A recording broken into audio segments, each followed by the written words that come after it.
HDB in London. That was my background. My role within what I'm endeavouring to do, I see my role as two things. One is help develop that area of worship or instigate it happening. I'm not here just to bring a model from London, trying to start a new thing with everything I've learned. So one is trying to develop and instigate that at the ground level. But I see as another area, which is probably a bigger thing and it affects a lot of you, is try and create a playing field, if you like, where the expression of this new worship starts to happen, because those two have to go hand in hand. It's no good me just generating interest and you guys saying, well, thanks very much, we don't want it. It's not going to work. So I think those two things go hand in hand. And I think as much as what Chuck just said, the phrase used just now, which I really like, we're looking at new ways of being Anglicans in the 21st century. Mm-hmm. That really registers me, because I go around teaching and I keep banging this drum wherever I'm going, saying, we've got to look at a new way to express our worship in the 21st century. We're not throwing things out. We're not throwing out our great-grandmother's treasures and the great heritage we've got. But the scriptures teach us to sing a new song to the Lord. Mm-hmm. Yes. And I think this is what I learned particularly from in London, is we recognise England's very much a secular society. You recognise that in Canada a bit. It's catching up with America.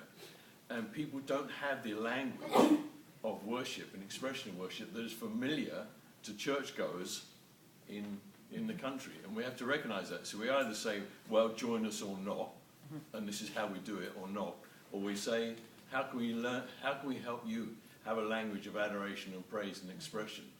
And one of the things we learnt very much at Holy Trinity Brompton under Bishop Sandy Miller I was with, he recognised, Sandy was so graceful about these things, but he said to me, Sandy, what we recognised at HDB quite early on, especially with the younger people coming, I think this is always important. Everything I'm saying has to be grounded in the fact that we're a missional. I've joined a missional organisation as far as I know, so our criteria is different to everything else. We're missional. In missional, you've got to speak the language that people understand, or you're wasting your time. And what Sandy said was, one of the things we learned early on in Holy Trinity Brompton is that the people coming in from society now, if they're coming to a place of faith, and he said they don't want to be sung at anymore. Yes, yes, that's right. They don't want to just be talked at anymore. Those days worked once, it's not what works now. They want to express and be part of the singing. That was largely why that whole sung worship that flowed out of the UK happened what we're here, part of what we were doing there. So if that is the case, then how, and if something happens when we sing, if it is more than just singing a song to each other, we're engaging with God, then how do we train up and educate our musicians and our worship leaders to help take us on that journey of worship? Because if it's something significant, what do? I know there's two sides of this. And the other thing is, how do we help our congregations understand us where we're going? Because I think it's the congregations that have a bit of the heart of the problem, to be honest.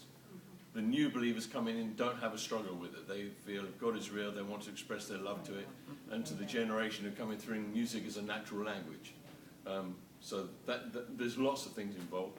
But in my workshop, or in the work that I do, when I'm working with the AMIA, my role is how do I help part of those things, helping some of the creating some of the environment where we're developing the material, but more in the workshop tomorrow, it's in the area I've been looking at training, saying how do we teach our musicians and our worship teams to better serve our congregation in this area of worship. In other words, not how do you just play A and G sharp better, but in the journey, if you're helping people to take on a journey of worship collectively, are there ways that we can do that better? And basically, is the values of it. So I took some of those things in the workshop, but it's not just so if you're not a guitarist, not a piano player, that's not the point. I talk about the values of worship and how you can help lead a congregation, better serve a congregation through worship. And the thrust of it mainly tomorrow is a couple of directions. One, how do you go about building trust? Because if you want to ask people to go on a journey with you, they won't go if they don't trust you. And the other thing is, what things might we be doing that actually aren't helping? And if we stop doing them, will it improve? Which it usually does. So that's the thrust of it tomorrow.